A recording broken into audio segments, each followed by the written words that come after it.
The rain had not started yet, but he was already building a ship, enormous, in the middle of dry land, far from any ocean, far from any river. And people laughed at him. For years, they laughed. His name was Noah.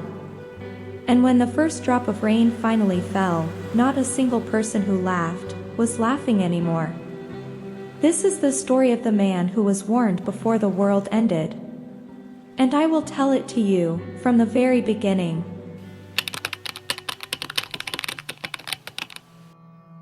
Before the flood, there was a world. And the world was full of people, full of cities, full of that specific, heavy noise that empires make when they have forgotten their beginning. Markets, temples, roads worn smooth by generations of feet. It sounded, on the surface, like a good thing, like progress. But there is a kind of fullness that is actually emptiness, wearing a different face. All the ancient texts say the same thing. The Hebrew scriptures, the Quran, the Mesopotamian accounts, they all whisper the same truth. The world had filled itself with something that was destroying it from the inside. Violence, corruption, a way of living that had become so normal, so woven into the daily fabric, that people could no longer see it. It was simply life. The powerful took from the powerless. Truth was bent. Truth was broken, rearranged to serve whoever held the most influence. The sacred was treated as mere decoration. The land itself was used without care, without gratitude. And most people? They were fine with this.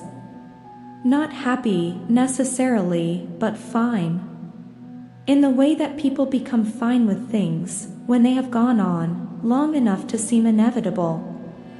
This was the world into which Noah was born. And Noah was not fine with it. This is the first thing the texts say about him. They do not begin with miracles. They do not begin with the ark or the animals. They begin with his character. He was a righteous man. Righteous in his generation. That second part matters. In his generation. It means being righteous in a world that has abandoned the concept is a much more difficult thing. He was swimming against a current that flowed in every direction around him. He was someone who walked with God. Think about that phrase. Not walked toward God as if it were a destination. Not walked for God as if it were a performance. Walked with, present tense, alongside, a companionship, a closeness, an orientation in daily life that meant something different from occasional prayer. Noah paid attention. And because he paid attention, he heard something. Something that no one else around him could hear. Or perhaps he was just the kind of person who could hear it. Because the voice did not come to Noah by accident. It came to him because he was already listening.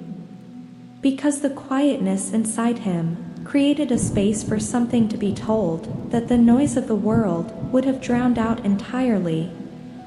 And what the voice said was not gentle. It was not a message a person receives and then goes about their day unchanged. It was this: I have decided to bring an end to all living creatures. The earth is filled with violence because of them. I am going to destroy both them and the earth. We have to sit with that for a moment. Noah was told that the world was going to end. Not metaphorically, not in some distant future, but specifically, concretely. The cities, the roads, the markets, the people, everything was going to be submerged, covered, returned to the water from which the world had originally emerged. And then the voice told him what to do about it. Build an ark. Specific dimensions were given: 300 cubits long, 50 cubits wide, 30 cubits high. In our world today, that is approximately 450 feet long, 75 feet wide. To put that in perspective, the ark would have been the size of a modern cargo ship. A displacement of 43,000 tons. Multiple decks. Huge internal volume. Build it from cypress wood, the instructions said. Cover it with pitch, inside and out. Put a roof over it. Put a door in the side. And then bring into it 2 of every kind of living creature. Male and female. Every bird. Every animal. Every creature that moves along the ground. Store food. Enough for all of them. For a journey of undetermined length. Noah was not given a timeline. He was not given a guarantee that he would finish in time. He was not even shown what the flood would look like. He was simply given instructions and a reason. And Noah said yes. And then he began to build. What followed, from a purely human standpoint, is one of the most remarkable things in all of recorded ancient history. It was not the ark itself. It was not even the animals. It was the years of construction. Because the ark did not appear overnight. The ancient traditions vary on exactly how long it took. Some say decades, some say even longer. But they all agree on one thing. Noah built in public. He built where people could see him. And they did see him. They watched, and they talked. What they said, with that creative cruelty of people who have decided something is ridiculous, was not encouraging. A ship. On dry land. Far from any water. Built by an old man, who said God told him it was going to rain. Not just rain, but rain enough to cover the earth. Rain enough to drown everything. They laughed at Noah.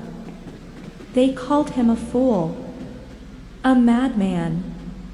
A fanatic. They stopped to watch the construction, and they shook their heads. They made jokes.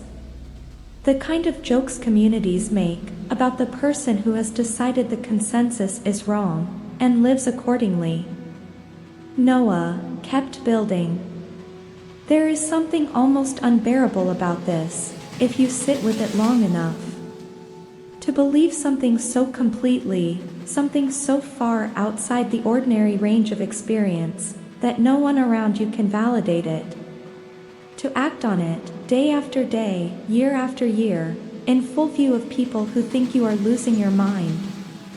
Most people, faced with that kind of social pressure, and the complete absence of proof, would eventually stop. Noah kept building. He preached. He warned the people around him. He told them what was coming. He asked them to turn away from what they were doing. He was not simply building quietly in a corner, ignoring his neighbors. He was actively trying to reach them. For years. Some accounts say he preached for 950 years. Whatever the exact number, it tells us something essential. This was not a brief warning that people could claim they had missed.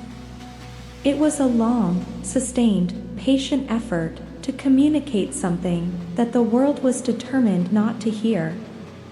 And at the end of it, the ark was finished. Noah stood before something that had taken everything he had. Every year, every day, every act of faith performed in the presence of laughter. And then the voice spoke again. Go into the ark, you and your household, because I have found you righteous in this generation. The door of the ark was open, and somewhere above the ordinary blue of the sky that everyone who had ever laughed at Noah had looked up at their entire lives, the clouds were beginning to gather. Then the animals came. This detail is so familiar that we often lose its strangeness. Because what the ancient texts describe is not Noah and his family running across the landscape with nets. They were not herding reluctant animals from every corner of the earth. The texts describe something different. Something quietly extraordinary. They came to him. 2 by 2. The creatures arrived at the ark.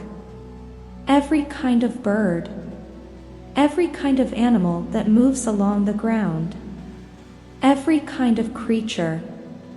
Male and female. The principle is clear. The extraordinary diversity of living things on earth, in their pairs, made their way to a structure built by one man, in the middle of the land. Imagine that. The ark, in those final days before the rain, must have been the most extraordinary place in the world to stand near. The sound alone. The calls. The movements. The breathing. The wing beats of birds settling onto beams. The shuffling of large animals finding their space. All of it layered. All of it alive. All of it gathered into this one enormous structure that smelled of fresh cypress wood and pitch and the specific, living smell of every creature that breathes. Noah and his family moved among them. His wife. His sons. Shem, Ham, and Japheth. Their wives. 8 people in total. 8 human beings who had, by virtue of their relationship to Noah, found themselves walking up a ramp into a ship on dry land. While the rest of the world went about its ordinary business outside.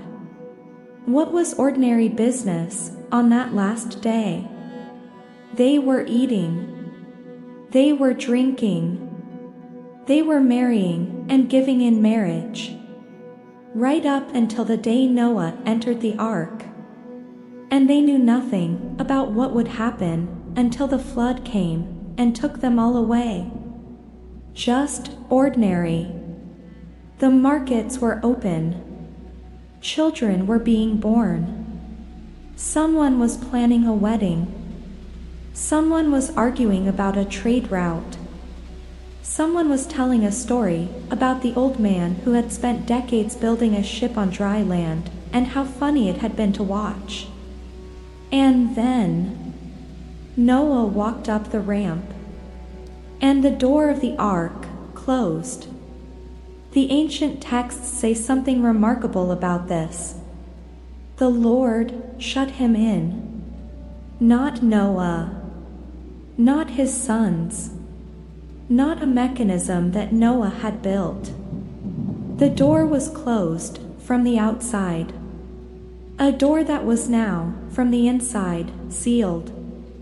A door that created a complete boundary between what was inside and what was outside. A door that, once closed, represented a line. A line between one world and whatever was coming next. Noah stood inside the ark. The sounds of the outside world, the ordinary sounds of a world that did not believe, were now muffled. Muffled by cypress wood and pitch. And then the waiting began.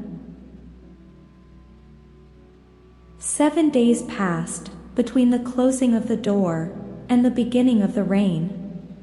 7 days of sitting inside a closed ark, surrounded by every living creature, with nothing visible outside.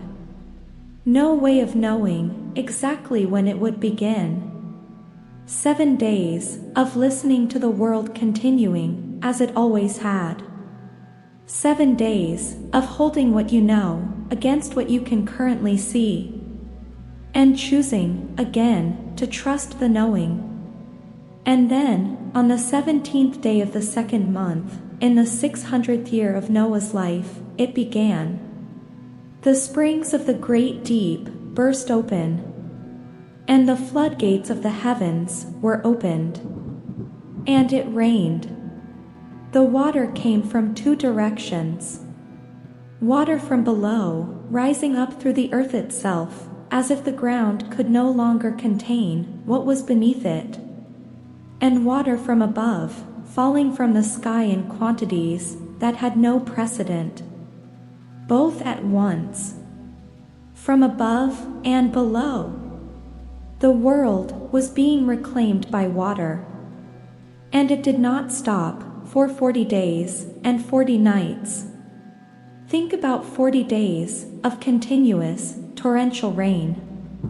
Think about what it does to the roads, to the cities, to the fields, to the buildings made of mud and stone. Think about the water rising and rising past the point where it should stop. The waters rose 15 cubits above the highest mountains. Every high hill was covered. And everything on the surface of the earth, every living thing, every human being, was swept away. And the ark floated. Inside, 8 people breathed in the dark. The animals breathed around them. The rain hammered against the roof with a sound that must have been incomprehensible. The ark moved. It was not sailing. It was not navigating. It was not pointed in any particular direction.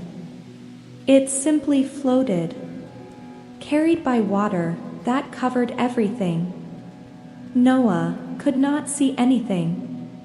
He could only hear the rain. He could feel the movement of the water beneath the hull. He could hear the animals. He could hear his family. But the world outside was gone. The world he had known for 600 years no longer existed. There was only water and silence beneath the rain. 8 people and all the breathing creatures of the earth, waiting in the dark, on the water.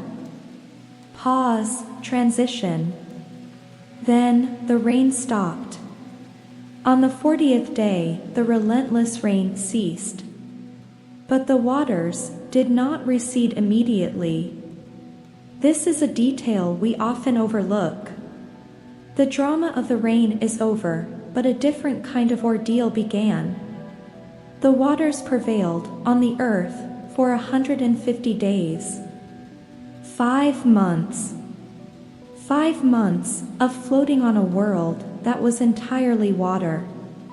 5 months of the same unbroken line between a gray ocean and a sky that was slowly recovering itself. What was the experience inside? The texts do not dwell on the psychology, but the human reality can be imagined. The smell alone would have been extraordinary. thousands of animals in a confined space for months. The work of feeding them, watering them, cleaning their spaces. This was not a passive voyage. It was physical labor. Continuous. Demanding. For 8 people who had no way of knowing how long it would last. And the grief. Noah had lost everyone he had ever known outside his family. Every neighbor who had laughed. Every person he had warned. Every face that had been part of his life for 6 centuries. All of it was under water. The texts do not say Noah was happy about this. They do not say he felt vindicated. Gratitude is not the same as the absence of grief. It is possible to hold both at once. Noah floated on the water. And then the texts say, God remembered Noah. In the ancient language, to remember someone is to turn your active attention toward them. God sent a wind, and the waters began to recede. Slowly, as everything real recedes. Not all at once, but consistently. Until the ark came to rest on the mountains of Ararat. This was the first solid ground since the door had closed. The ark settled. It stopped moving. And Noah waited. Because the tops of the mountains being visible did not mean the world was ready. It only meant the process had begun. And beginning requires a patience that is difficult to appreciate. 40 days after the mountains appeared, Noah opened the window. He sent out a raven. It flew back and forth until the waters had dried up. Then he sent out a dove. But the dove could not find a place to set its feet. Water still covered the surface. It returned to the ark. And Noah reached out his hand and brought it back inside. He waited 7 more days and sent the dove out again. This time the dove returned in the evening, and in its beak was a freshly plucked olive leaf. An olive leaf. The significance cannot be overstated. It meant that somewhere an olive tree had survived, or was recovering. It meant that the earth was producing life again. The world underneath the water was not dead. It was beginning again. Noah held the dove. He looked at that small piece of green, and he understood something that no voice could have told him as precisely as that leaf. It was almost time. Noah waited 7 more days. Then he released the dove again. This time it did not return. The dove had found a place to land, a place to be, a place that was no longer water. It had found ground, and it did not need to come back. Noah removed the covering of the ark and looked out. And the surface of the ground was dry. Not perfectly dry. Not restored to exactly what it had been before. Soil had been redistributed. Landscapes had been altered. Old contours were replaced by new ones, carved by the movement of so much water. But it was ground. Visible. Real. Solid ground. And then the voice spoke again. The first time since the door had been closed. Come out of the ark. You and your wife. your sons and their wives.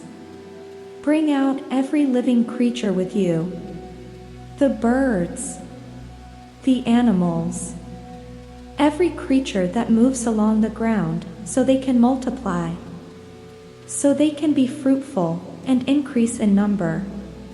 Noah opened the door, and they came out. Every creature that had entered in pairs, they came out into a world beginning again. They spread across the surface of the earth, into a landscape that was still wet and strange and new, carrying within them the continuation of every line of life that had been on the planet before the flood. Noah stepped out onto solid ground, and he did the first thing that a person does when they have survived something they were never certain they would survive. He gave thanks. He built an altar. He made offerings. He turned toward the source of the instructions that had brought him here. He expressed, in the most direct way available, what he felt. The response to that offering was remarkable. The voice said, "Never again will I curse the ground because of humans. Never again will I destroy all living creatures as I have done. As long as the earth endures, seed time and harvest, cold and heat, summer and winter, day and night, will never cease." An unconditional promise. Not contingent on human behavior. Not conditional on the world becoming perfect. It was an acknowledgement, quiet and honest, that the response to the human heart would no longer be destruction.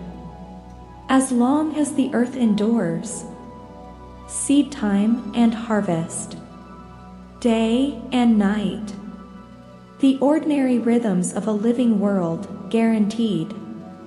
And then the sign. A rainbow, set in the clouds. A sign of the covenant between God and every living creature on earth. Whenever clouds gather and the bow appears, it is the reminder of the promise. Not a threat. Not a warning. A memory visible in the sky of what had been decided. Noah stood on the wet earth and looked up at the first rainbow. And the world started again. The earth was new. Not new in the sense of being empty, but new in the way things are after they have been completely washed. Stripped back to the essentials. Finding its form, slowly. Noah and his family stood on ground that was still soft. The air had a particular quality. Clean. Like the air after rain, but more.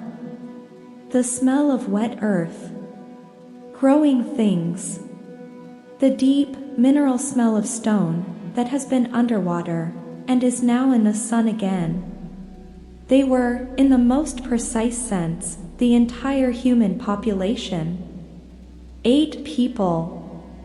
In a world that had, not long before, held civilizations.